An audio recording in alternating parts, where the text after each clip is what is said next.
What's up, everybody? Welcome to Podcast Now. I'm Alex, and today I'm here to talk about my tips and tricks for Persona 5.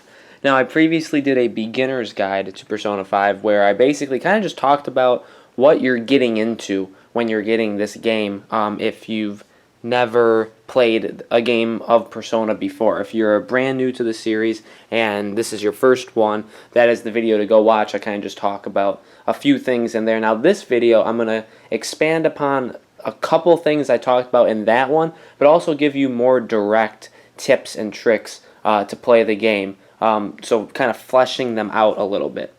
So the first thing I want to talk about, I just have a whole list of them, so I'm just going to go through them, maybe in no particular order. So I want to talk about money first. Now, money makes this game go, really. You're going to buy a lot of weapons, you're going to buy a lot of objects with money. A lot of things that could actually help your stats, and we'll talk about that later on in the video. So money is very, very important, and you're going to want to get as much money as possible. Now, money isn't that difficult to get in this game, but there's a few ways that you can. Now, I've seen an exploit of facing a specific boss over and over again, and that can get you money, but the easiest way, in my opinion, would be when you knock an enemy down, when you kind of stun an enemy. Now, you can do this by finding their weak point, whatever they're weak at, and then using that against them. They'll be kind of stunned. And then you can engage in an interrogation of them. And for that, you can do several things for there. One of them is actually making them your persona, grouping them with you. And that has its own benefits. But for this case, we're going to talk about the money part of it. Money is another option where you can actually basically convince them to throw you extra money. Now, you get money for basically every fight you're in. So the more you fight, the more money you're going to earn. And actually, you will earn quite a bit of money just from fighting. But if you want to earn more, you're going to want to do that interrogation. And when you get the chance, you're going to want to ask for money. And you're going to want to be successful in asking for money. When you do that, you'll get as much money as you possibly desire. Do it over and over and over again to get as many enemies into that interrogation mode as you possibly can. That's the best way, if not the most boring way, to get money in this game. Before I go into even more like kind of the specifics, I want to talk about the being patient and taking your time part. Now, I mentioned this in the beginner's guide that this game, you can't rush through it. Now we've seen that. People have said that since this game has come out, do not rush through this game. In fact, a person even commented, it says it in the bottom right-hand corner of every load screen, right? It says, be patient. But you got to actually listen to the game. They're right. You do not want to rush through this game. This is a fantastic, and this isn't even a tip or trick, but it kind of is, because you don't want things to pass by you. You don't want to rush through a conversation. You don't want to rush through a decision. You don't want to rush through a day.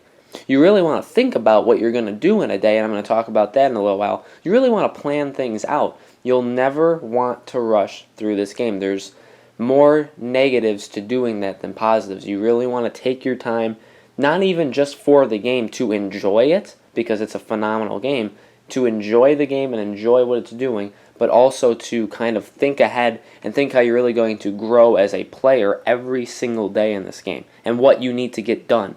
That's the most important part. And from that, I talked again about in the beginner's guide about how you cannot do everything. Now, you can max things to the highest level, and you're going to actually want to max a couple of your confidants to the max level. That's kind of important. But you're never going to be able to do literally everything in the game. It does a very good job of making you have to weigh those options. And from that, I want to tell you guys to be well-rounded. Because you can't do everything in this game, it's important to be a well-rounded character. You're not going to want to ignore specific aspects of the game. Do not just do one thing over the other. Don't ignore your confidants. In fact, that's probably the least... That's the worst thing you can do, is ignoring your confidants. So don't pick that if you're going to do that. But really, don't ignore anything. Don't not get a job because you want to talk to confidants. Try and see if you can fit a job in there. Try and talk to people. Try and hang out with them. Try and really use every single moment you have in that game to be doing something. Invest in your skill points. Invest in the 5 aspects of your life with like knowledge and all that stuff. You want to be able to be well-rounded in all of it. Not not doing one of those things and ignoring, maybe not ignoring like a single person of your confidants. That's not what I mean. What I mean is don't ignore a full part of this game.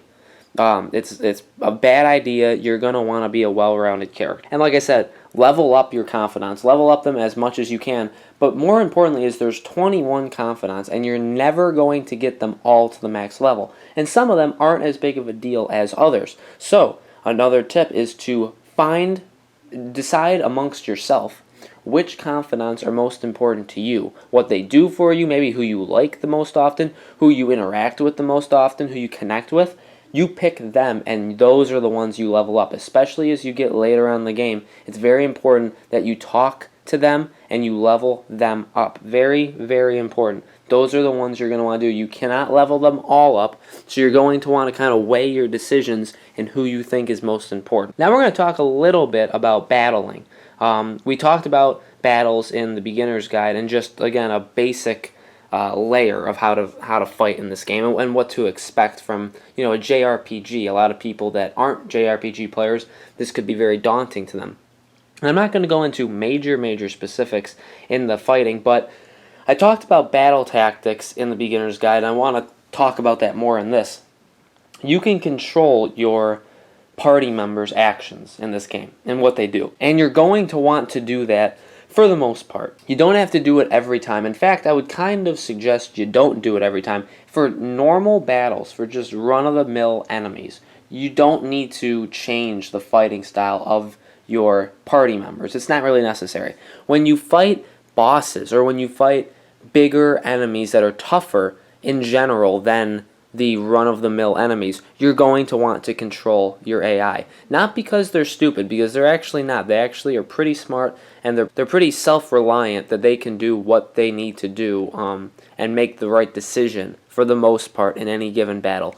But when you have a big boss where it's important that you win, obviously, and you don't want to die or whatever, you're going to want to maybe change the way your party plays. And obviously for that you got to go into the battle tactics. You got to change.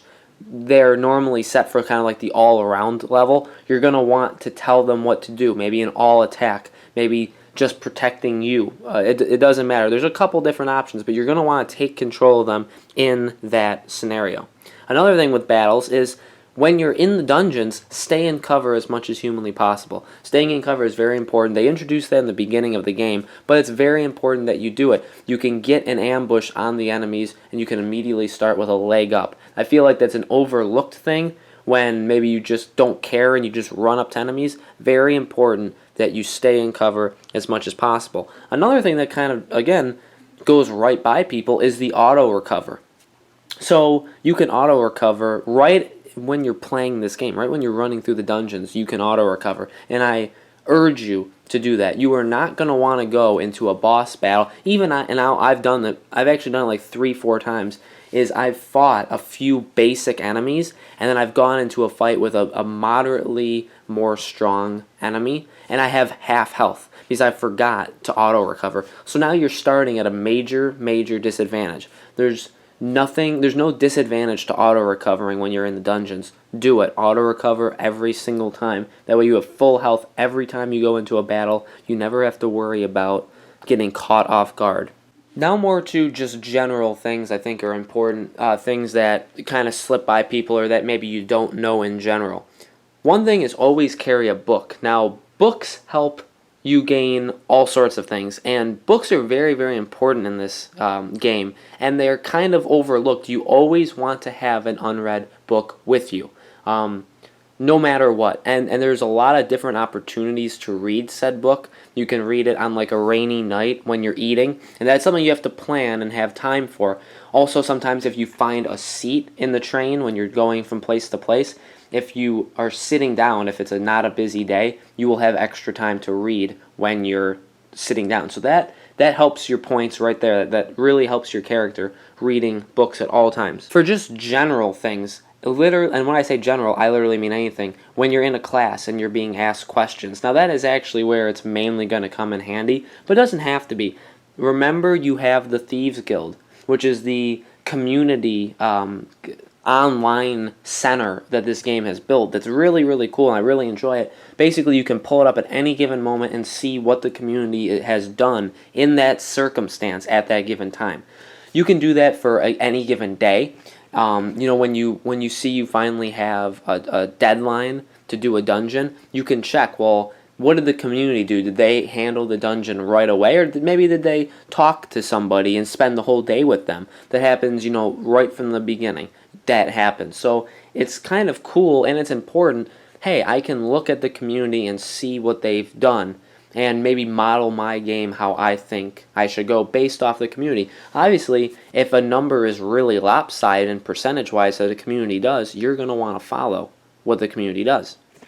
This helps with tests or with questions in classes too. You can see the community's answers, so you can go off of that, and obviously that helps gain your knowledge points. So that's very, very important. Don't forget you have that, because honestly, I forgot multiple times. To gain extra buffer, gain extra points, there is a juice stand, and you kind of do this early on in the game, not super early on, but there's a juice stand in the train station, the one that you're always in.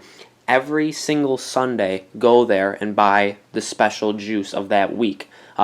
It gives you kind of a buffer. It's very, very good. It's not something that you absolutely need, but it's something that's there that the game doesn't necessarily give to you. And if you know that it's there, it can give you a leg up in the game. Really, overall, don't forget to go there every single Sunday. You're given the hint early on that you have room in your room for a TV, and then if you wander in the kind of the town before you go into the coffee shop in the very beginning of the game, you can see the TV shop where you could buy a TV. You can't buy it right there, but you know where it is.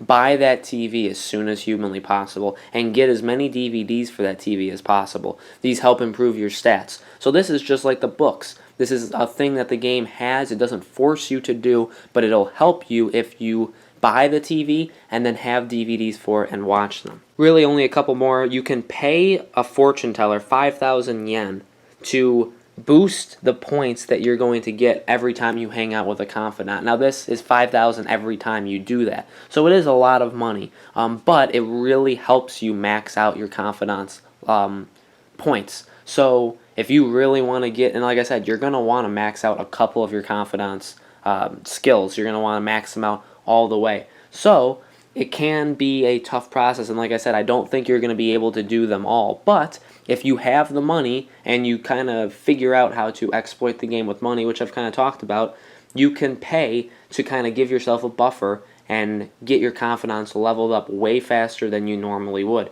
Very, very important. This happens after rank 7, so it is into the game a little bit. You cannot do this immediately when you start the game. And the final thing I want to talk about, best trick I can say, it's kind of almost the second one I talked about. Enjoy this game. Enjoy the story. This is a special game with a special story, with fantastic characters, with a fantastic plot, with a fantastic environment. This game is super good. Just enjoy it. Don't let it get to you. Don't feel overwhelmed like I feel in a lot of my games. This game does it very, very well. Take it slow, be patient, enjoy the game, play the game how you feel. Save often, because if you don't do the dungeons and in the given time it tells you, you will lose the game and have to start wherever your save was. So have save files, but enjoy it. Don't feel like you need to do anything specific. Now those are the tips and tricks I have for this game. Let me know in the comments below if I missed anything, any maybe even more advanced tips or tricks. Put in the comments, we can talk about it. Make sure you subscribe to our YouTube channel, Podcast Now. Make sure you like this video and share it. And make sure you watch our Persona 5 giveaway video so you're entered in for a chance to win the game. Follow the rules and you'll be entered for a chance to win it. It ends Saturday, April 15th at night. So you have a little bit longer to do it. Make sure you watch that video, get into that. Thank you guys for watching. I'll see you in the next video.